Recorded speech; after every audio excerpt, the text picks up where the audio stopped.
또 너희를 보내노라. 자, 우리는 여러분 축복이라 하면 무엇을 먼저 생각합니까? 축복. 공부 잘하고 사업 잘 되고 건강한 거 물론 축복이죠. 자녀 잘 되는 거, 나의 기도 제목의 문제가 해결되는 거, 정말 이건 놀라운 하나님의 은혜입니다. 자, 그런데 성경에는 여러분 우리가 생각지도 못한 또 하나의 축복이 있는데 바로 하나님께 보냄받는 축복이에요. 하나님께 보냄받는 축복. 오늘 여러분 우리가 받는 것만 축복이 아니라 하나님이 나를 보내신다고 하는 것이 얼마나 큰 축복인지. 때로 하나님께서 우리에게 이제 네가 가라, 네가 가라, 내가 너를 보내겠다, 그렇게 말씀하십니다. 하나님께 내게 주신 이 복음을 가서 전해라 라고 말씀하시죠. 여러분, 보냄받는 것은 부담이 될 수가 있어요. 왜냐하면 시간 내야 되죠. 물질 투자해야 됩니다. 때로는 익숙한 곳을 떠나야 되고 때로는 불편한 것을 감수해야 되는 일들입니다. 낯선 사람을 만나야 돼요. 언어도 잘 통하지 않는 그러한 상황이 있습니다. 그래서 우리가 생각하는 거예요. 이것은 내가 가야 될 곳인가? 굳이 내가 해야 될 일인가? 라고 생각할 수도 있습니다. 자, 그런데 보세요. 오늘 여기 보니까 부활하신 예수님께서 오늘 제자들에게 말씀합니다. 따라해 봅시다. 아버지께서 나를 보내신 것 같이 나도 너희를 보내노라. 여러분, 이 말씀의 배경이 어떤 배경인 줄 아세요?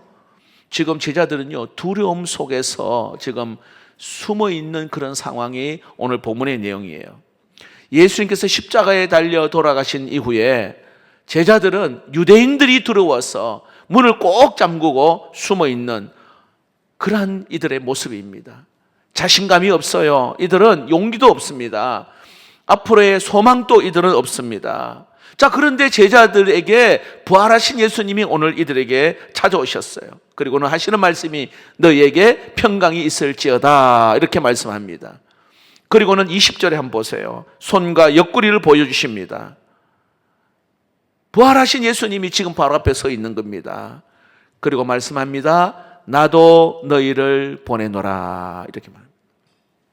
주님은 완벽한 사람을 보내지 않습니다. 주님은 두려워하는 사람을 보내셨습니다. 넘어졌던 사람을 우리 주님은 보내십니다. 자신감이 없는 사람을 보내십니다.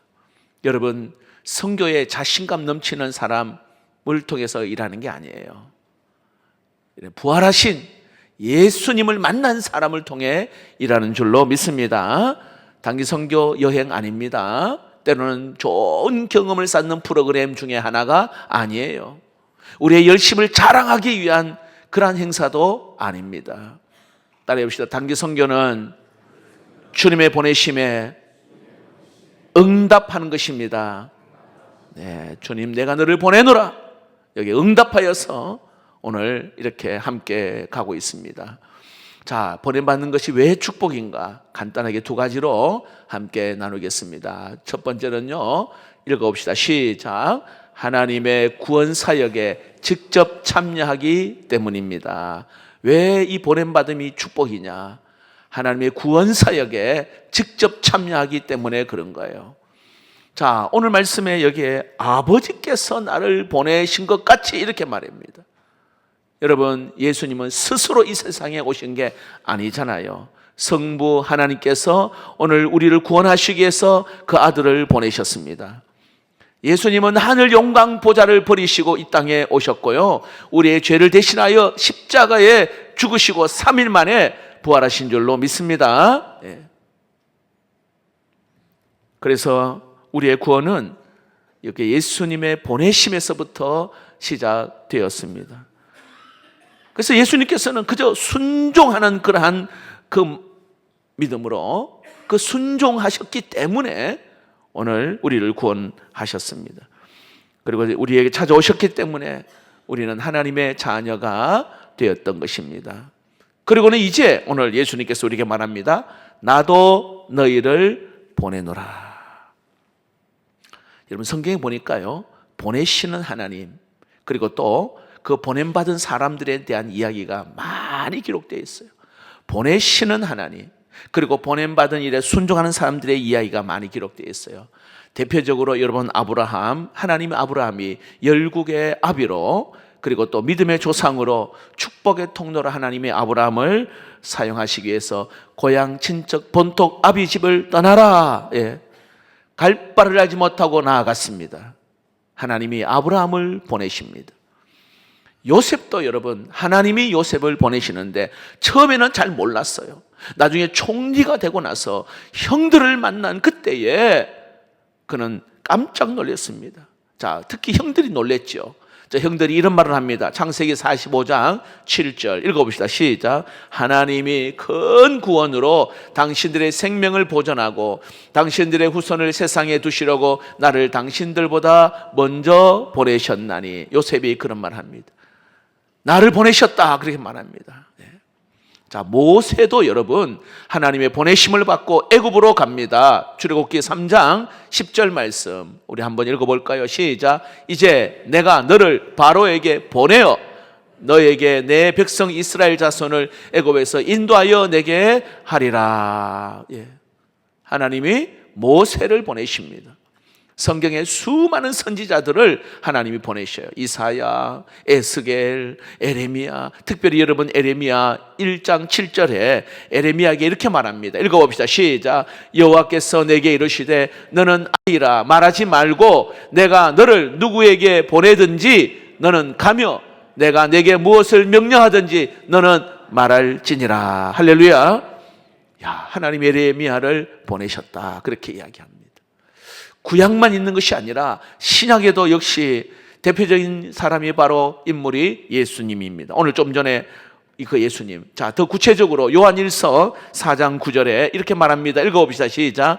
하나님의 사랑이 우리에게 이렇게 나타난 바 되었으니 하나님이 자기의 독생자를 세상에 보내심은 그로 말미암아 우리를 살리려 하심이라. 할렐루야.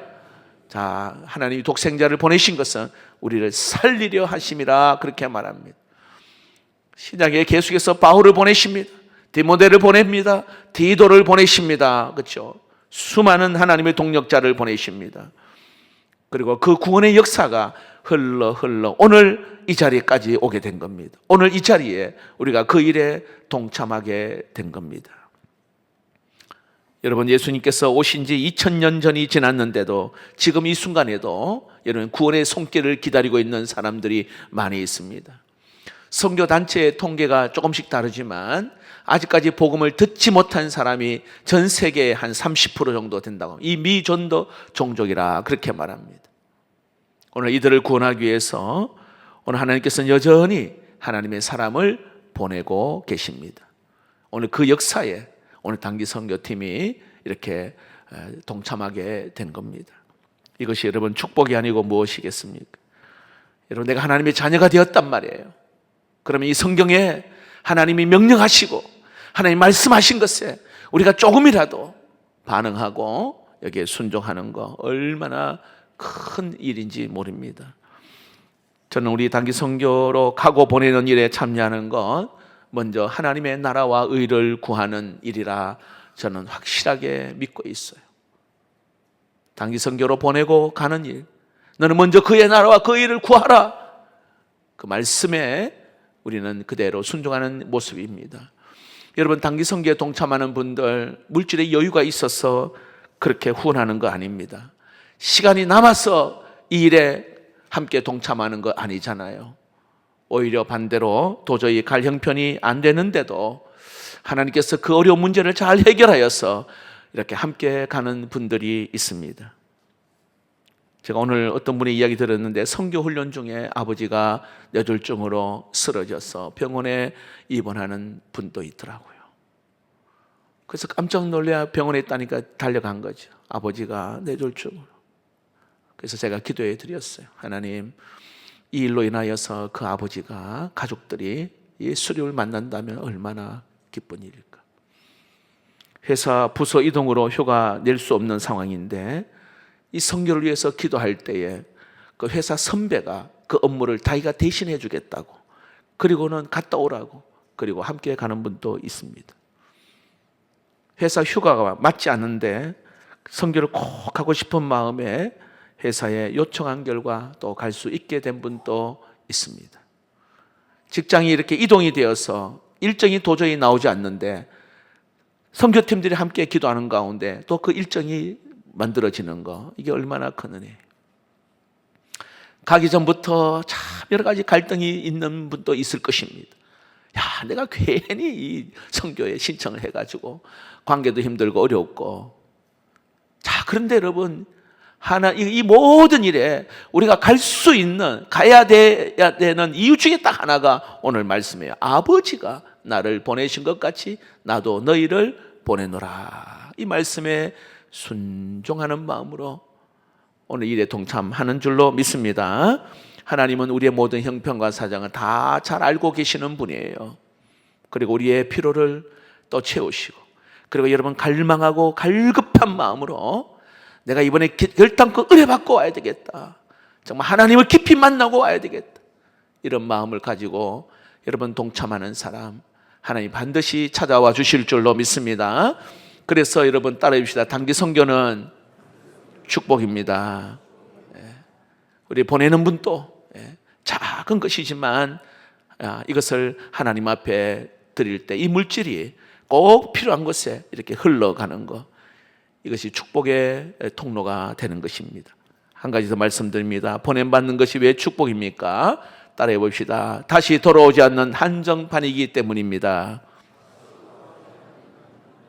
네, 한정판 들어보셨죠? 특별한 물건을 말할 때 한정판이라고 하는 그런 표현을 씁니다.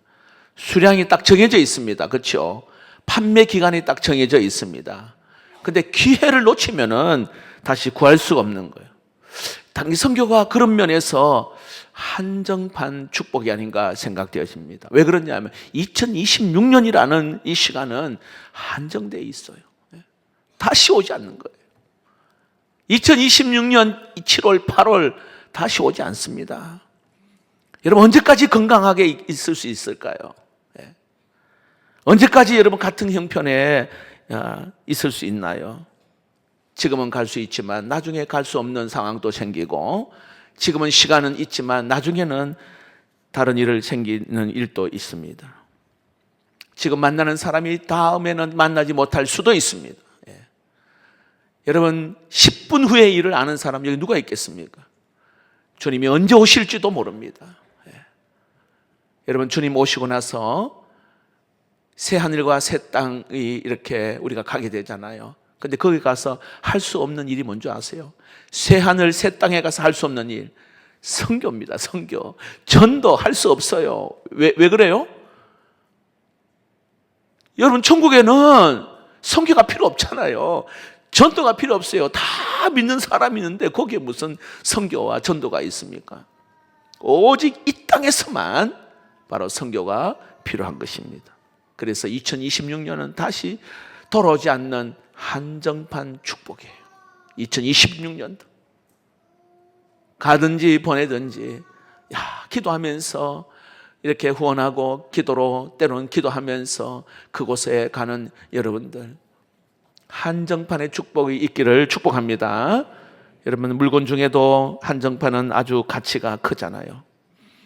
혹시 이 가방 본 적이 있습니까? 이탈리아 보아리니 밀라네시, 이름도 참 어려운데 보아리니 밀라네시라는 브랜드가 있는 그러한 핸드백입니다.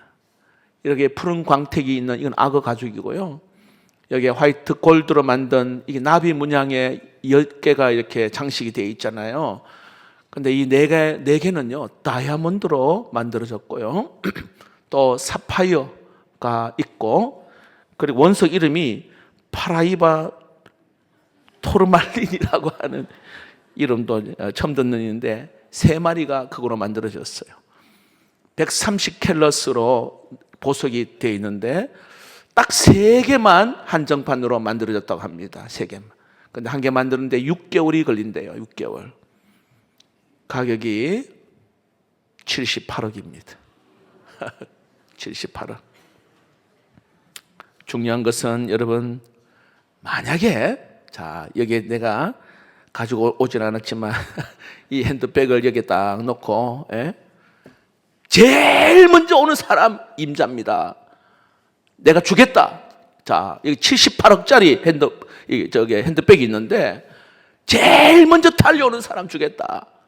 어떻게 될까요?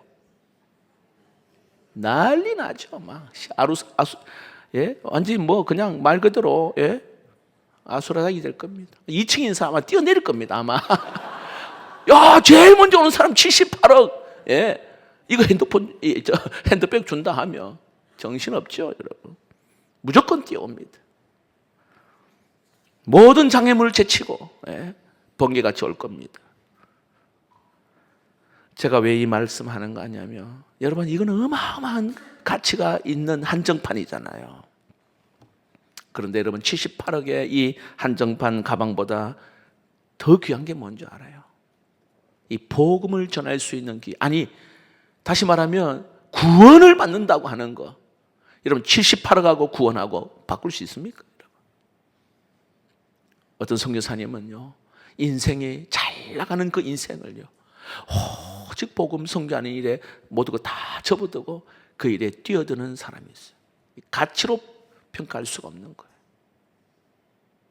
하나님 나에게 생명 주시는, 기회 주시는 이때에, 시간이 정말로 귀한 이 시간에 한 영혼이라도 구원하고자 하는 그 일에 생명을 드리는 사람이 있잖아요. 여러분, 지나가 버린 시간은 다시 살 수 없습니다. 지금 건강할 때, 지금 시간이 있을 때, 지금 할 수 있을 때 순종할 수 있기를 축복합니다. 우리는 값비싼 한정판 물건을 얻기 위해서 때로는 모든 장애물을 뛰어넘기도 하지만 한 영혼을 살리고 하나님의 구원의 그 사역에 우리가 참여하는 이 축복, 얼마나 여러분 귀한 것이. 그래서 성경에는요, 이걸 힘써라 이렇게 이야기해요. 너무 힘들기 때문에 힘써서 믿음의 선한 싸움을 싸우라. 여러분 잘 알기 디모데전서 6장 12절에 믿음의 선한 싸움을 싸우라 이런 말이 있잖아요. 그러니까 천국 시민으로서 우리가 할 수 있는 것은 그냥 가만히 있는 사람에게 그 일이 주어지는 게 아니에요. 여기에 힘써 싸우라. 여러분, 가만히 있으면 믿음이 저절로 이렇게 그 핸드백보다도 단기 선교 가는 게 더 귀하다는 것을 가질 수 있는 거기까지는요, 저절로 되는 게 아니에요. 믿음의 선한 싸움을 싸우는 거예요. 여러분, 디모데전서 6장 7절에서 12절을 잘 한번 보세요. 같이 읽어봅시다. 시작. 우리가 세상에 아무것도 가지고 온 것이 없음에 또한 아무것도 가지고 가지 못하리니 우리가 먹을 것과 입을 것이 있은즉 족한 줄로 알 것이니라. 부하려 하는 자들은 시험과 올무와 여러 가지 어리석고 해로운 욕심에 떨어지나니 곧 사람으로 파멸과 멸망에 빠지게 하는 것이라. 돈을 사랑함이 일만하게 뿌리가 되나니 이것을 탐내는 자들은 미혹을 받아 믿음에서 떠나 많은 근심으로서 자기를 찔렀도다. 오직 너 하나님의 사람아, 이것들을 피하고 의와 경건과 믿음과 사랑과 인내와 온유를 따르며 믿음의 선한 싸움을 싸우라. 자, 따라합시다. 피하고 따르며 싸우라. 여러분, 지금 우리가 싸움터에 있는 거예요. 영적으로 보는 사람들은 지금 싸움터에 있어요. 세상은 세상의 방식과 세상의 가치관, 이걸대로 살아라 계속해서 우리에게 유혹합니다. 근데 가만히 있으면 안 되는 거예요. 수동적이면 안 됩니다. 피할 것은 적극적으로 피해야 됩니다. 여러분, 적군이 와서 총을 쏘는데 하나님, 저 총알 피하게 해주세요. 기도하시겠습니까, 여러분? 적군이 가서 쏘는데 기도만 한다면 죽는 거예요, 여러분. 천국 가는데 하나님께서 야, 너 왜 총알 피하지 않았니? 왜 피하지 않았어? 여러분, 피할 것은 피하고 따를 것은 따르고 싸울 것은 싸워야 되는 거예요. 하나님 나라의 가치관을 따르기를 힘쓸 수 있기를 축복합니다. 포기하지 않고 싸우면 세상의 가치관보다도 하나님 나라의 이 가치관이 더 귀하다는 것을 그제서야 알게 되어집니다. 말씀을 맺겠습니다. 우리 단기 선교는 축복입니다. 하나님의 구원의 역사에 동참하는 영광스러운 그러한 일이기 때문입니다. 단기 선교의 이 축복은 어찌 보면은 보내는 그러한 보냄받은 사람으로서 한정판의 축복입니다. 여기 계신 우리 모두가 이 축복의 기회를 놓치지 않고 주인공이 되기를 주의 이름으로 축복합니다.